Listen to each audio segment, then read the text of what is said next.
Lur, selamat datang di Ngidul Ngalabu Film Cadela.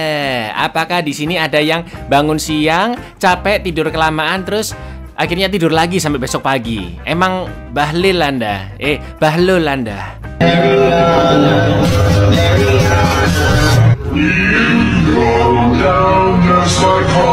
Balik mana mbak aku Icang dengan quotes hari ini. Tidur siang itu bukan malas, tapi bentuk kasih sayang terhadap mata.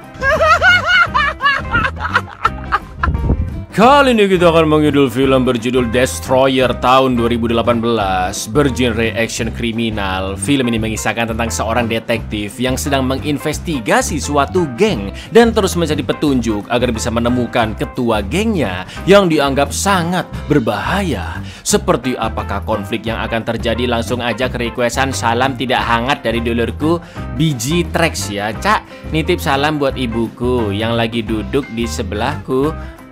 Sparring taekwondo aja gimana kita lur? Sebelahku ini Biji nih memang ya, monggo skecaken.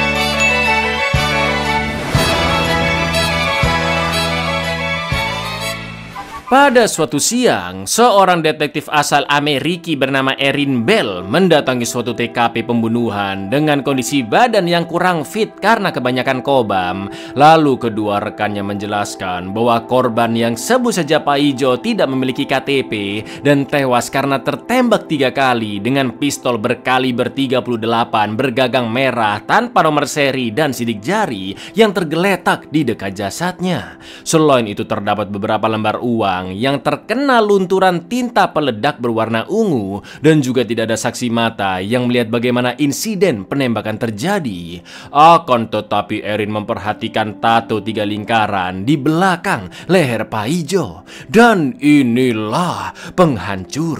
Oh, fuck's sake. Jesus Christ. 3 times at least from the exit. 38 dropped at the scene. Start sweep. 100 yards out either way. There's a few of those. Blown die pack. We're waiting on tech. What about if I know who did? Well, I don't know. Then we could probably use that to... Beberapa minggu sebelumnya, di kantor polisi, Erin mendapat kiriman amplop berisi uang ungu seperti yang tadi ada di TKP, dan Erin langsung menyimpannya di gudang barang bukti.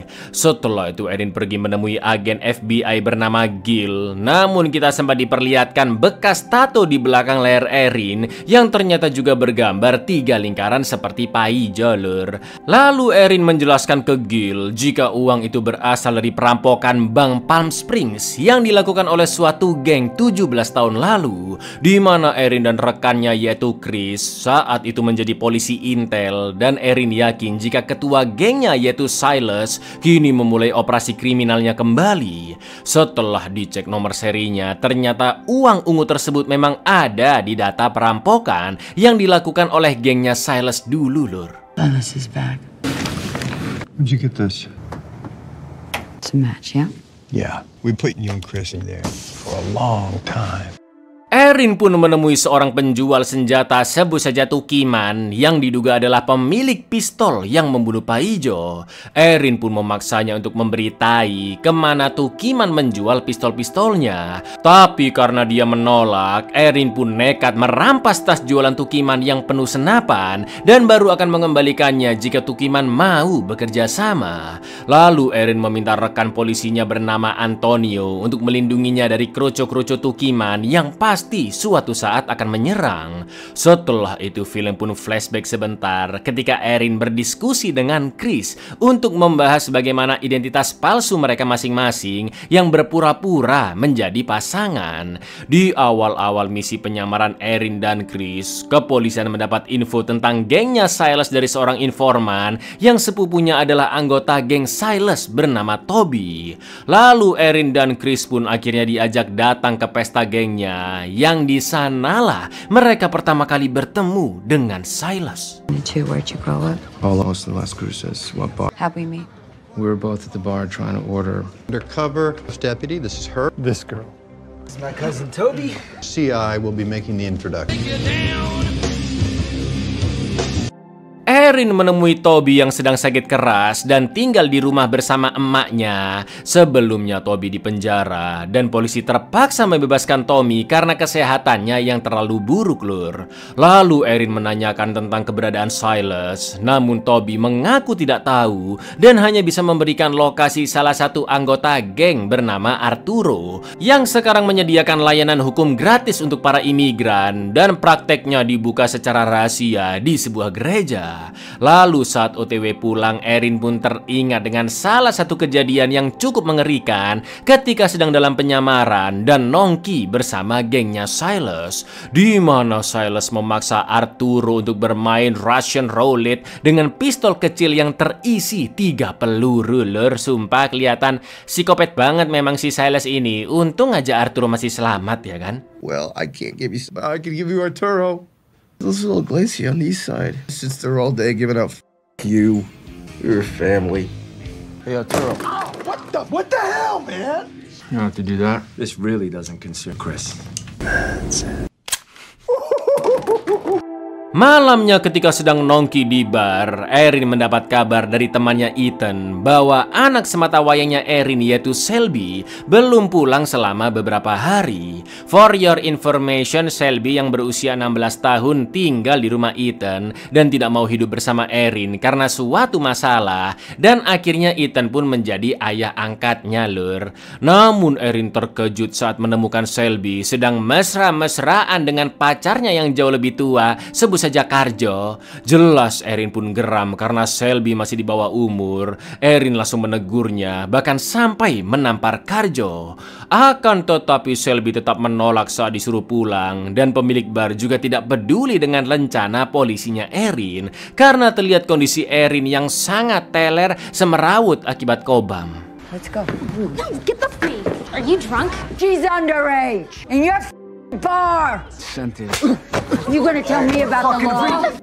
Besoknya Erin menemui Ethan dan mengabarkan jika Shelby nginep di rumah pacarnya Karjo, juga menceritakan tentang kasus kematian Paijo, lur. Lalu Erin bertemu dengan Shelby di sebuah warkop dan memintanya balik ke rumah Ethan juga melanjutkan sekolah. Akan tetapi Shelby tidak menggubris ibunya karena dulu Erin pernah melakukan suatu kesalahan fatal, dan brengkesnya Karjo juga ikut-ikutan menghina Erin. I have a right to know where you are, because I just do. This is between us. You don't think that you didn't? No, you hit me. I need you to be at Ethan's house and get your ass back into school. Maybe you should go to AA or junkie and shit. Stay the f out of this, you Shelby, come on. Sesampainya di gereja tempat Arturo membuka prakteknya, dia pun langsung kabur saat melihat Erin karena takut ditangkap. Namun untungnya Erin berhasil mengejar dan mengatakan jika dia hanya membutuhkan keberadaan Silas. Arturo juga mengaku tidak tahu di mana Silas dan menyuruh Erin untuk menghubungi seorang pengacara bernama DiFranco yang masih sering ditemui oleh Petra, pacar dari Silas, untuk mencuci uang, lur. I'm arresting you. Not giving you up to anybody. DeFranco. He helps launder the money for that every once in a while. Di kediamannya yang megah, Erin mengatakan jika dia mengetahui DiFranco selama ini telah mencuci uang untuk Silas and the gang, dan kemungkinan Silas kembali menggerakkan gengnya lagi. Karena uang hasil rampok dari insiden Palm Springs 17 tahun lalu sudah hampir habis. DiFranco pun mengingatkan tentang kesalahan Erin di masa lalu yang gagal mencegah perampokan Palm Springs, dan itu membuatnya larut dalam perasaan bersalah hingga mabok-mabokan sampai penampilan begitu lusuh seperti sekarang. Bahkan Shelby sudah tidak mau tinggal bersamanya. Mendengar itu semua, Ernie pun Tante dong kalau Ernie. Erin pun bertanya kemana DiFranco akan mengantarkan uang selanjutnya ke Petra. Namun karena tidak mau menjawab, Erin menyerang DiFranco. Akan tetapi bodyguardnya langsung menghantam Erin, merampas pistolnya dan menyeretnya ke kamar mandi. Erin pun berhasil melawan dan mengambil kembali pistolnya, lalu menghantam DiFranco berkali-kali dan menodongnya. Yang akhirnya DiFranco pun mengaku jika uang Silas memang hampir habis, dan DiFranco juga membeberkan lokasi pengantaran uang selanjutnya. Erin pun berencana akan menguntit anak buahnya DiFranco dari jauh saat dia bertemu Petra, dan mengancam akan melapor FBI jika DiFranco sengaja mengacaukan transaksi itu. All right.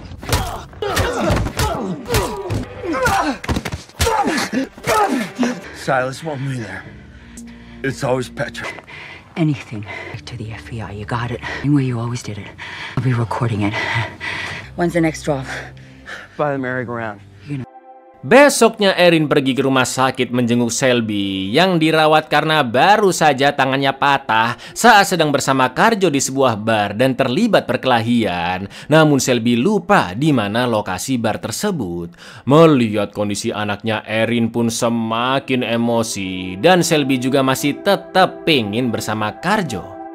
Sesuai informasi dari DeFranco, Erin memperhatikan anak buahnya dari jauh saat uang-uang itu diberikan ke Petra. Setelah itu Erin mengikuti mobil Petra yang menuju sebuah kosan dengan temannya.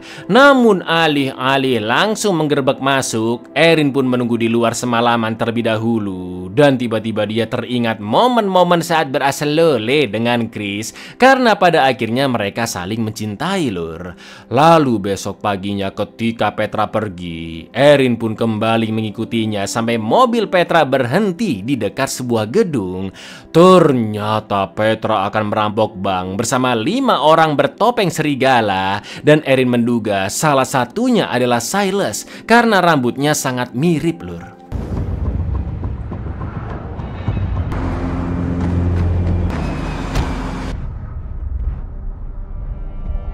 Gak pakai lama, Erin pun melaporkan kejadian tersebut dan menyuruh tim polisi mendekat tanpa menyalakan sirine agar dapat meringkus mereka semua dengan efektif. Setelah itu Erin mengambil senapan di bagasinya dan masuk bersama 2 polisi. Lalu inilah yang terjadi lur. Help me!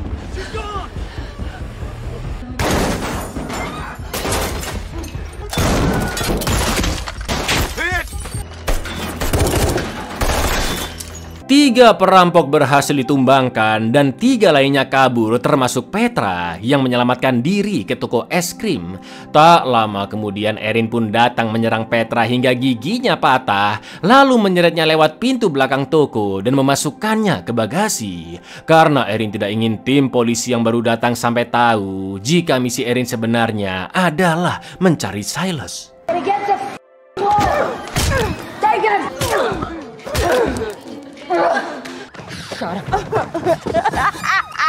Yeah. Dark hair, Caucasian, female, 5. Erin pun membawa Petra sangat jauh ke markas gengnya Silas dan Petra langsung diborgol. Selain itu Erin juga tidak merespon rekan-rekan polisi yang berusaha menghubunginya. Lalu Erin menjelaskan ke Petra jika dia mencari Silas karena gengnya merampok lagi dan pastinya banyak orang yang akan terbunuh. Tak lama kemudian Silas pun menelpon Petra dan mengatakan jika nanti akan memberitahu lokasi perampokan selanjutnya. Setelah itu Erin mengambil HP Petra dan meninggalkannya sendirian di sana. Lalu Erin sempat teringat dengan percakapannya bersama Chris, di mana Erin sangat tergiur mengambil uang hasil rampok tersebut daripada menangkap Silas and the gang. Padahal Erin dan Chris sudah memiliki banyak bukti-bukti kejahatan Silas, tapi ironisnya sebagai manusia yang lemah iman, Erin akhirnya juga mengambil sebagian uang haram tersebut lur dan dia sembunyikan di gudang rahasianya. He started it again. People are dead. Money, same as all of us. You just didn't have balls to take it. You're not More than enough to arrest. And work on pulling this out. 7 million, maybe 10. Jesus Christ, that kind of money.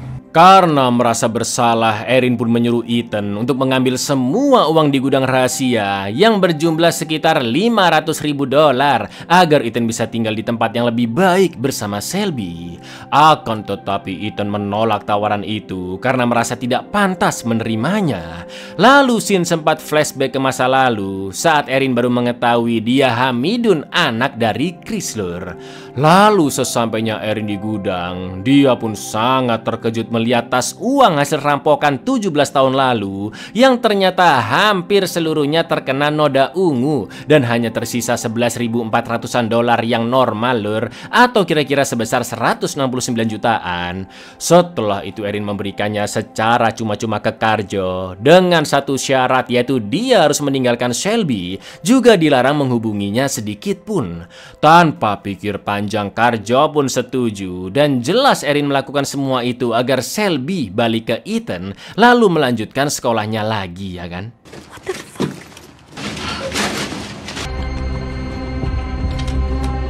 $11,000. Where'd you get that? Jerry wanted.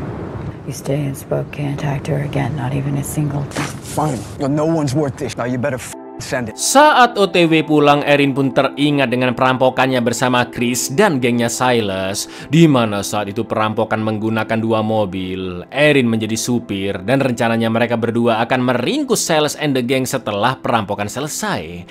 Akan tetapi terjadi suatu insiden yang merusak rencana Erin dan Chris karena salah satu tas yang Silas bawa ternyata diisi oleh karyawan bank dengan tinta peledak berwarna ungu yang membuat uang-uang di dalamnya tidak bisa digunakan lagi, lur. Karena sangat murka, Silas pun balik ke dalam bank untuk membunuh mbak-mbak teller yang dianggap pelakunya. Dan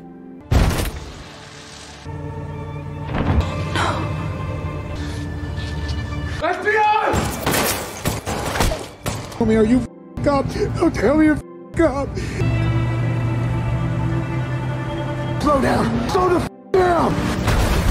iya, ternyata Chris tewas ditembak Silas saat akan meringkusnya. Lalu Silas pun kabur bersama Petra dan Arturo dengan membawa beberapa tas uang. Sedangkan di mobil satunya, karena Toby terus menodong, Erin pun menabrakkan mobilnya dengan sangat keras hingga Toby terluka parah.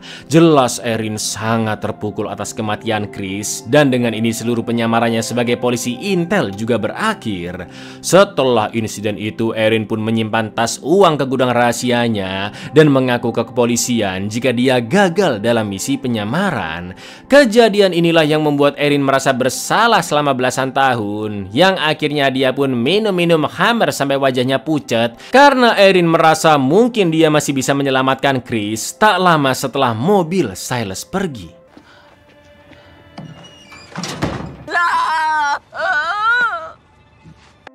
Setelah 17 tahun berlalu, Erin akhirnya menceritakan yang sebenarnya ke Selby bahwa ayah kandungnya Chris tewas karena Erin tidak menolongnya. Erin juga meminta maaf karena sering bersikap kasar ketika Selby dulu masih kecil. Namun sebagai orang tua, Erin yakin Selby pasti menjadi orang yang lebih baik darinya. Dan sebelum pamit pergi, Erin mengatakan jika dia sangat menyayangi Selby. Sungguh scene yang sangat menyentuh hati, dan Selby pun hanya bisa terdiam sedih melihat ibunya. It's my fault that he died, that other people died. I felt lying to you. I lied. I stole.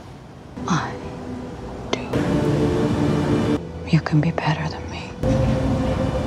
Di mobil, Erin pun membaca SMS dari Silas ke HP Petra, yaitu lokasi di mana Petra akan menemui Silas. Namun sesampainya di sana, Silas sudah menduga bahwa cepat atau lambat pasti Erin akan datang, karena ternyata Silas lah yang mengirim surat ke kantor polisi berupa uang berwarna ungu.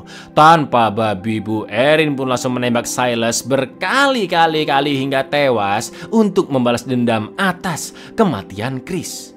Silas. That voice, Petra's not coming, is she? But I see who you are. You didn't get away. Get what I sent you?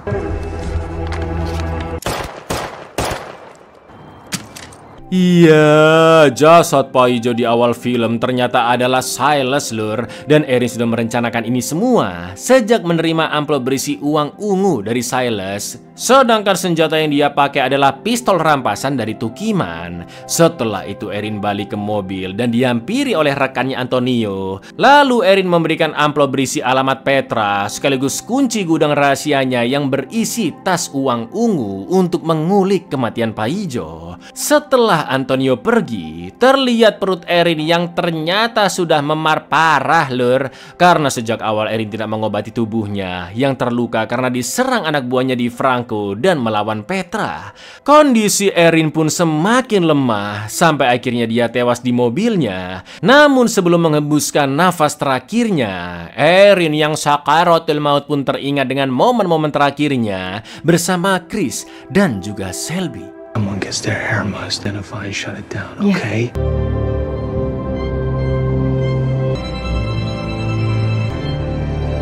Buyar, pesan moral dari film ini adalah uang memang bisa membeli segalanya, termasuk kebahagiaan. Tapi kebahagiaan yang sesungguhnya tidak akan bisa didapatkan dengan uang, lur. Assalamualaikum.